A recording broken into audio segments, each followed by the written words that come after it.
Hello everyone, welcome to Tutorial Verse, and today we are going to talk about Java programming language.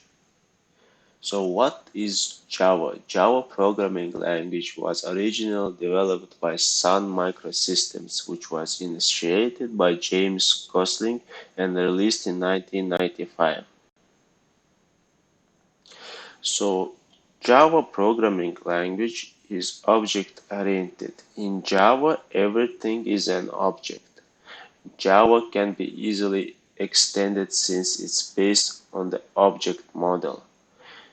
Java is also platform independent, unlike many other programming languages, including C, C++. When Java is compiled, it's not compiled into platform-specific machine, rather into platform-independent bytecode. This bytecode is distributed over the web and interpreted by virtual machine on whichever platform it's being run on. Simple. Java is simple. Java is designed to be easy to learn. If you understand basic object oriented programming, it would be easy to master. Secure also. Java is secure. With Java secure feature, it enables to develop virus-free, tamper-free systems. Java is also portable. Being architecture neutral and having no implementation dependent aspects of the specification makes Java portable. Also robust. Java is robust. Java makes an effort to eliminate error-prone situations by emphasizing mainly on compile time error checking and runtime checking. Interpreted. Java bytecode is translated on the fly to native machine instructions and is not stored anywhere. The development process is more rapid and analytical since the linking is an incremental and lightweight process. High performance. Java is high performance language. With the use of just-in-time compilers, Java enables high performance. Dynamic. Java is considered to be more dynamic than C or C++ since it's designed to adapt to an evolving environment. So basic Java syntax. As we can see in front of us, it's a basic Java syntax. It's a actual tradition to write hello world program when you first beginning with a Java programming language and implementing code in it. So we see class and it's enclosed with curly braces. So it's always opening and closing brace for each class, and the rest of the program goes inside of the curly braces. And here is the main function which executes the whole program. So public static void main string args. This is the actual string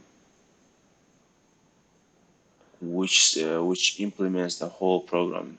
So whatever inside of the curly braces, this and this curly braces, it's executed. If it's not in here, the program won't run. So there are data types in Java, primitive data types. So primitive data types are simple data types: byte, short, integer, long, float, double, boolean, character, and it says char instead of whole world. So byte data type is an 8-bit sign to hold the values. The minimum value it can handle is minus 128. The maximum this data type can handle is 127. So it cannot handle less than minus 128 and more than 127. And then we have data type short. So each specific data type can handle specific and certain amount of integers or strings or characters. So short can handle minimum minus 32,768 and maximum value is going to be 32,767, and that's an integer value, so it's a numbers byte and short is handling. And integer is the usual data type which is used for using and storing numbers inside of it. Then long can handle and have can store more much bigger numbers inside of it. Float can handle the numbers with decimal points, and double can also do the same thing with decimal points, but can handle and store much bigger values. Boolean can store only true and false, so it's only two states, true and false. Character can handle only characters, so from A to Z, that's what character do.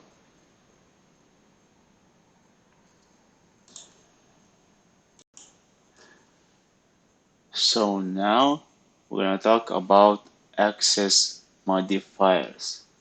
Java provides a number of access modifiers to set access level for classes, variables, methods, and constructors. So private modifier, control modifier, is visible to the class only. So if we declare any variable function as a private, it's gonna be visible within class only, inside of class, and nothing outside of the class going to access the function, or function won't be executed outside of the class. If we specify variable or function as public, then we can access it from outside of the class, but inside of the package as well. So it's going to be inside of our package, and it's going to be accessible from outside of the class, and it can be reused. Function and a variable can be reused if we declared it as a public inside of our program. Protected is visible to the package and all subclasses as well. Now we're going to talk about arithmetic operators. So this is our basic operators: addition, subtraction, multiplication, division, modulus, increment, decrement. So this is basic mathematical arithmetic operations. It does everything the same way as we use it in basic math, except this modulus. Modulus is returns remainder only. So if we do like 3 modulus 2, it returns remaining. So it's gonna return 1. And increment decrement is gonna increment the value by 1, and decrement gonna decrement it by 1. And division, multiplication, subtraction is the same thing as in our basic math.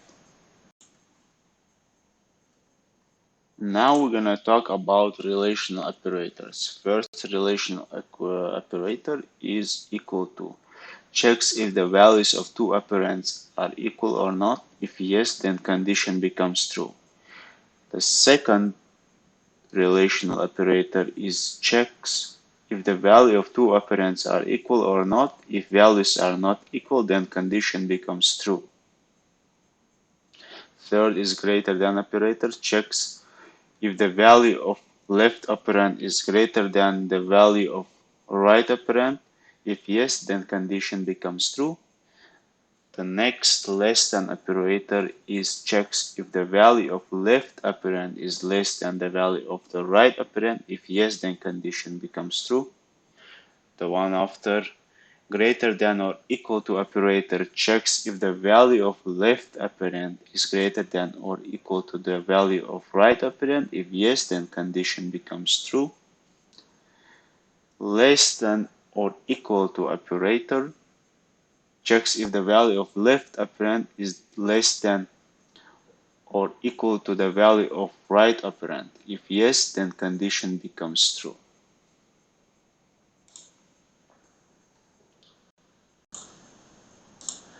Now we are going to talk about loops. So there are different types of loops in Java: while loop, for loop, do while loop.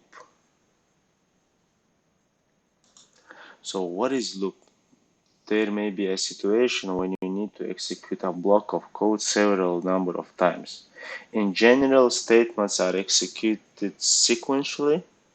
The first statement in a function is executed first, followed by second, and so on.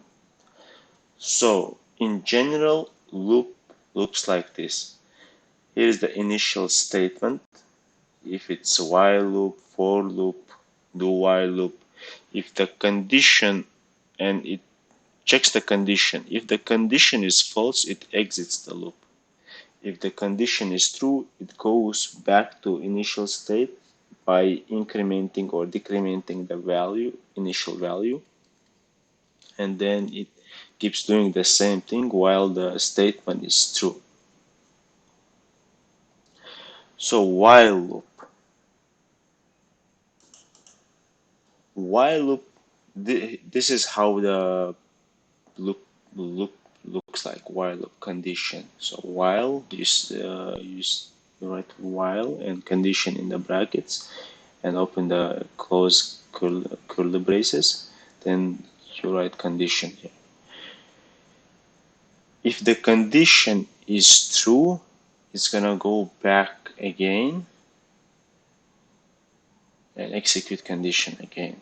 And if you check the condition again and execute the code of block again, and it's gonna do it while the condition is true.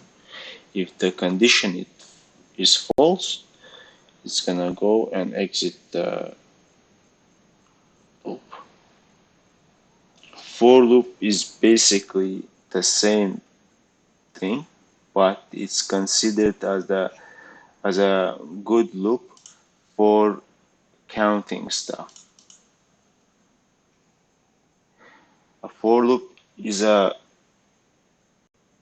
useful when you know how many times a task is to be repeated. So here how it looks like, and if the condition is true, it's gonna execute the code of block, it's gonna increment, then it's gonna go back to check the condition if it's true again, and if it's not true, it's gonna exit the loop. And I just want to let you know that we are going to type all of this after we finish this theory. Do while loop is useful if you need to execute code at least once. So it's gonna execute code of block once at least. It's gonna do the code first, show the code block once, and then check the condition. If the condition is true after that, it's gonna go back and execute the code of block again, and gonna do it while the condition is true. And if it's false, it's gonna exit the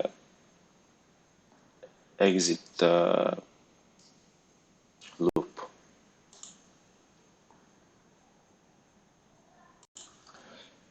Next thing, we are going to talk about Java arrays. Java arrays provides which stores a fixed size sequential collection of elements of the same type. An array is used to store a collection of data, but it's often more useful to think of an array as a collection of variables of the same type. Instead of declaring individual variables, for example, mylist1, mylist2, and so on, you declare one array variable, mylist, and use mylist index 1, I mean 0, which is index 1. It starts at 0, so the first value gets stored in index 0.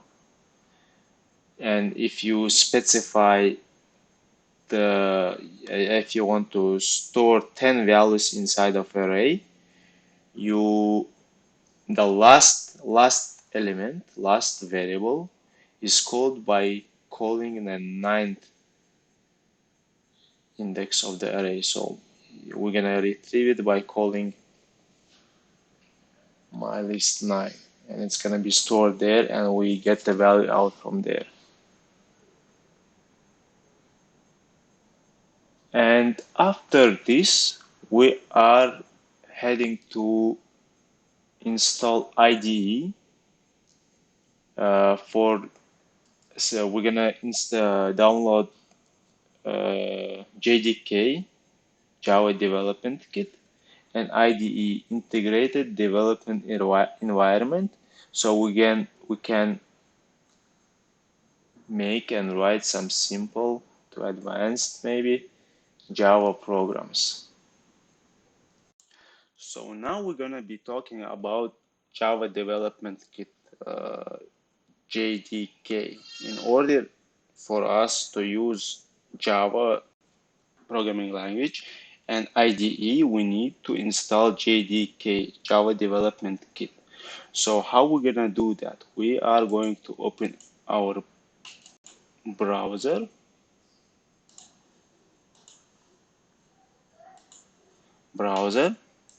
and go to and search for Java JDK.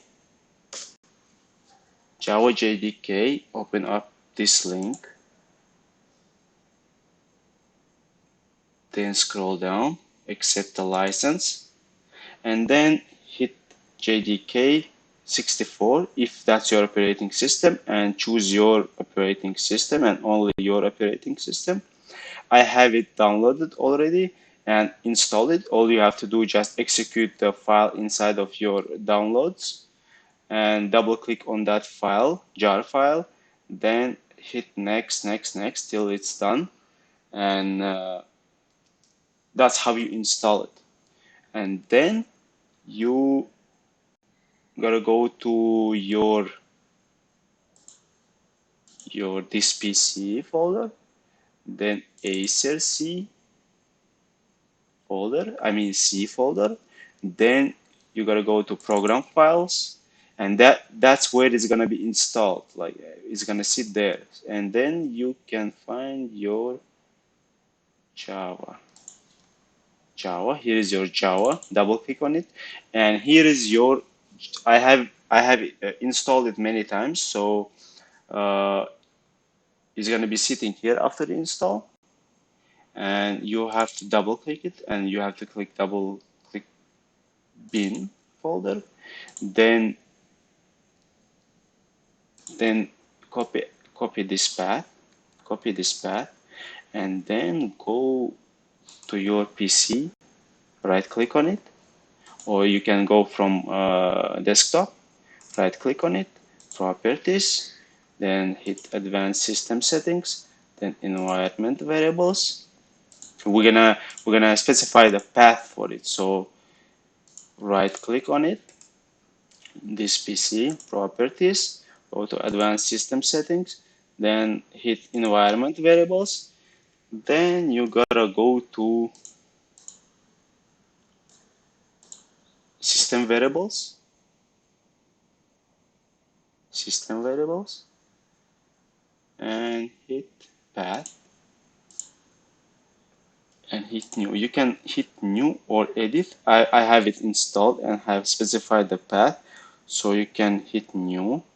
I'm gonna hit edit, and you're gonna hit new and just paste that JDK here. I have it already installed a couple of times here. Here is another one. Then you click OK here, and you click this OK here, and then you hit OK here. Then what you need to do next, I have NetBeans installed as well, but you have to install NetBeans. Now we're gonna download NetBeans. So open new tab and type in download NetBeans and hit first link, then download here, hit this button, and then in downloads execute.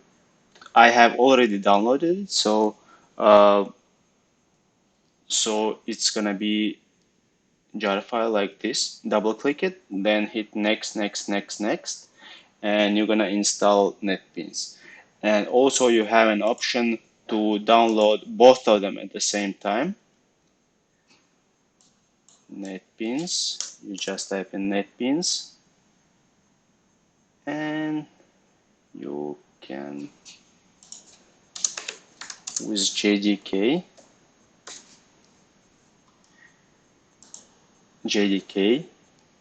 and it's gonna install both of it at the same time. Accept license, then you hit this link here, and it's gonna install both of them, but you still need to specify the path for the Java path in the environment variable inside of the advanced system settings. You have to specify that.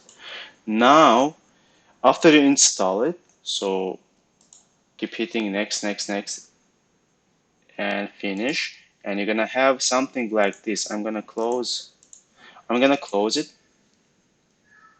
close the IDE, and then I'm gonna show you that I'm opening NetBeans again.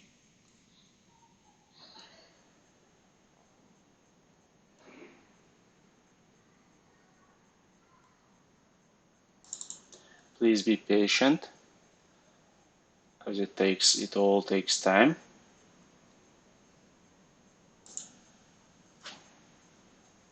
And then we're gonna make a new project, and then write as tradition of the programming, hello world first, then simple addition application using scanner.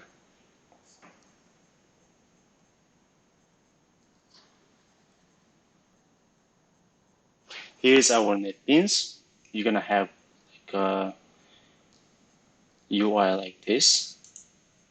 And close open tabs, then hit file, new project, and then select Java application, and hit next. And we're gonna call it, I already have hello world. I'm gonna call it hello world 2, and then finish.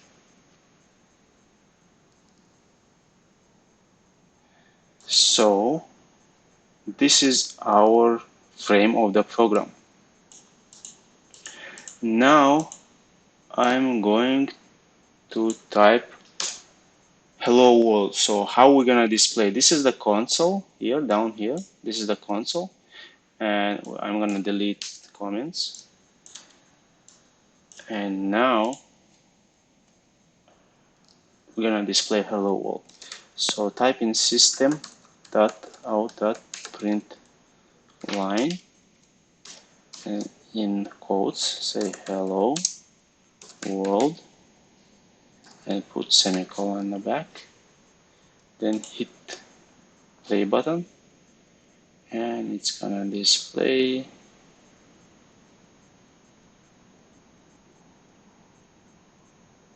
hello world here. So every Java program needs to have main method. This is how you declare methods in Java in order to execute a program. So now we're gonna use scanner. So we need to import scanner in order to use it. So scanner sits in Java library. It's a whole bunch of different types of libraries in Java. Scanner is mostly used uh, by scanner used the most, especially for beginners. So we're gonna import scanner now. How we import scanner is import Java utilities. Gonna use it scanner, and then we're gonna write simple logic.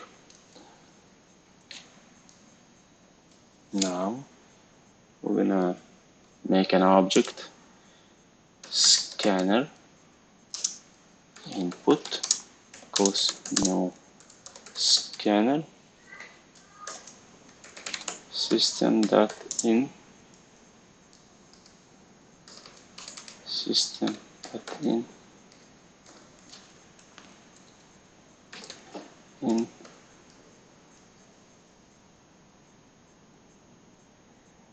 and now so this is the object of scanner. So this gonna be used. This is our actual scanner. It's called still variable. It's gonna store value, read in value, and now we're gonna declare a variables. So it's gonna be number one variable. It's gonna be type of integer number one, integer number two, and we're gonna display integer total. This program gonna be just for basic two number addition, adding two numbers together. Now we're gonna use scanner and store these variables. So number one equal input dot next integer,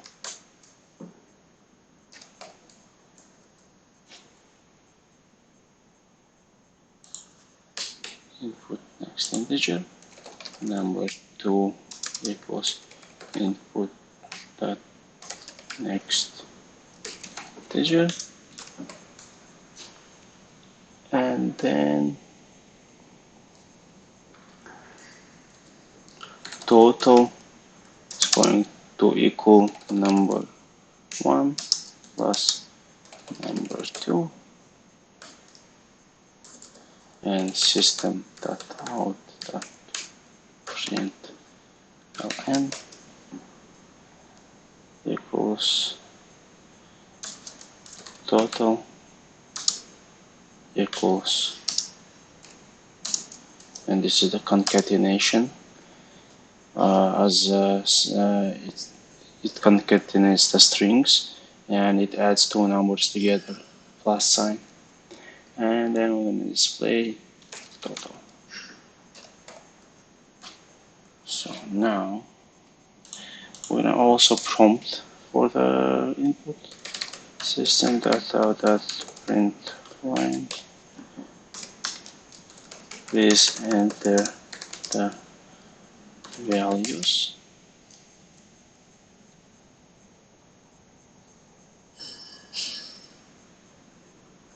Value 1, and then we're gonna add another one, system print line. Please enter second value. And now we are going to execute the program, and we're going to add 5, hit enter, another 5, hit enter, and total is 10. So this is our simple adding program, like adding two numbers together. And sorry for the mistakes if I made any. And thank you for watching. Next time I'm gonna make a new tutorial, more advanced, and talk more in depth about Java. And please subscribe and leave the comments under the video. Thumbs up, and thank you guys for watching.